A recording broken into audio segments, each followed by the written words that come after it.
count. Joining us now to talk about the race, what could happen after today, Sean Spicer. He's the Chief Strategist, Communications Director for the Republican National Committee. Sean, thanks very much for joining us. I want to first play for you a little clip. This is President Obama. He had some harsh words about the Republican campaign rhetoric just a little while ago, calling it vulgar, divisive. Listen to this. Well, I know that I'm not the only one in this room who may be more than a little dismayed about what's happening on the campaign trail lately. We have heard vulgar and divisive rhetoric aimed at women and minorities, at Americans who don't look like us or pray like us or vote like we do. You want to react? Because clearly he was referring to Donald Trump. Well, I think that I would echo the comments that Chairman Priebus has made previously, which is I think we would all like our candidates talking in a more positive tone, more welcoming tone, to bring more people into our party. But I would say, secondly, I think the president should be more concerned with his own party. I think there's a lot of concern about whether Hillary Clinton is going to be indicted, some of the problems they have here, the momentum that Bernie Sanders has in terms of overtaking her. I think if the president's concerned, he should keep it to his own party. The other Republican candidates, they've all suggested in one way or another they're troubled by some of the violent incidents we've seen at some of the Trump rallies. Does it negatively impact the Republican Party? Are you troubled by it? Well, I would say that, look, violence is never the answer. I think one of the things that makes America great is our ability to express our thoughts and go out and be part of the democratic process.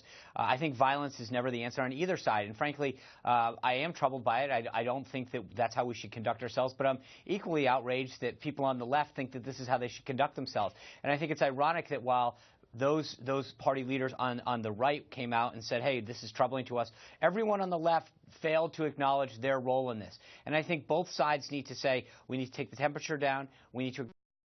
But Debbie Wasserman Schultz and other leaders in the field, in the Democratic field, both Hillary Clinton and Bernie Sanders, I think need to acknowledge their party's role, their people's role in going to someone's rally with the intent to actually just disrupt. That's not what our First Amendment rights are all about. It's about expressing ourselves and being part of the process, not intentionally going to somebody else's rally to purposely disrupt it and create a scenario that's not helpful. If Marco Rubio and John Kasich lose their home states today, you think they'll drop out?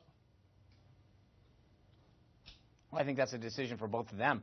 I think both of them have spoken very clearly about the importance of their home states and why they think they'll do well there. But at the end of this, it's always going to be up to each of those candidates to decide whether or not they have the resources and support to carry on. So I will leave it to both of them to make that decision.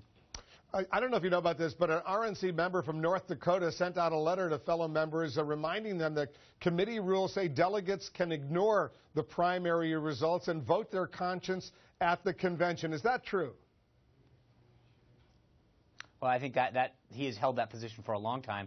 That is something that but at the end of the day, that what the rules of the convention govern how delegates must behave and act, as well as the state party rules. So in each state party and at the convention, those rules will govern how delegates are dealt with.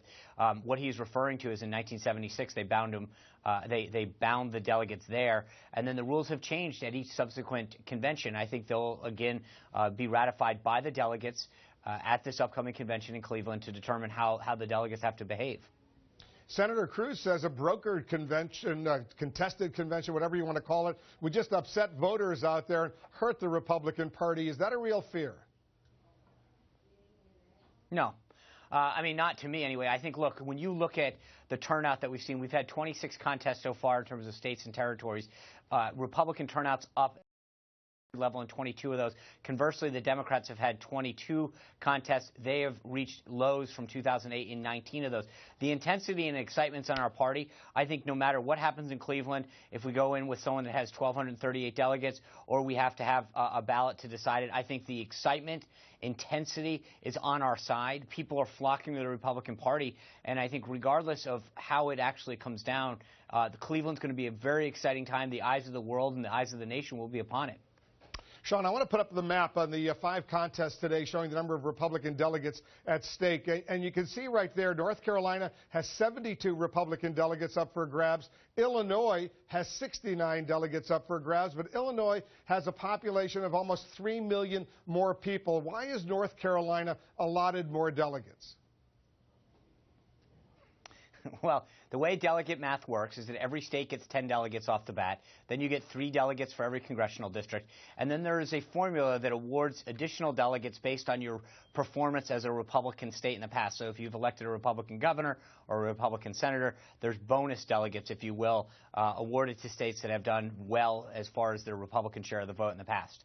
So it's a, you know, there's a formulaic aspect of this that allows every state to get a certain amount and then a bonus if they've done well as a Republican state in the past.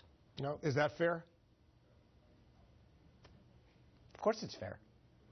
Even though they're obviously a bigger state gets fewer delegates. I mean, by the way, that was an excellent explanation for a very complex set of rules, right. by the way. But it's all relative to... I mean, look, I think that one of the things that, again, there is an element, I mean, it's like the House and the Senate. There's an element of fairness. Each state starts off with 10. They get, if they're bigger and they have additional congressional districts, they get awarded those 3. And then based on their performance, which I think is a way to ensure that states that are electing Republicans are awarded. But just size alone doesn't necessarily dictate how many Republicans are in that state. So a state like North Carolina that has a Republican governor, that has a Republican senator, that has outperformed Illinois in the past. Now, granted, they have elected Governor Rauner, they've elected a great senator in Mark Kirk, and so it's trending the right way. But I think what we have to do is recognize that these are formulas that exist to ensure that states that perform better than others do that. On the Democratic side, look, ours is pretty open and transparent. On the Democratic side, look at what they do. They give, what is it, a fourth of their delegates to so-called superdelegates that don't have any connection to voters and the will of the voters. I think the way that Republicans conduct our process is much more democratic. It actually allows the will of the people to determine who our nominee is. When you look at the quote-unquote Democratic Party, it's the most undemocratic process by which people who have just held an elected office or elected to a party office but aren't expressing the will of the voters are actually a major piece of how their nominee is selected. But I think when you look at the two systems and combine, the Republican system is a much more fair, open, and democratic process than the other party. I suspect we're going to be learning a lot more about the superdelegates on the Democratic side, the bonus delegates, as you call them, on the Republican side. You had an excellent explanation for the why there's that discrepancy between the population and the number of Republican delegates heading to Cleveland. Sean, thanks very much for joining us.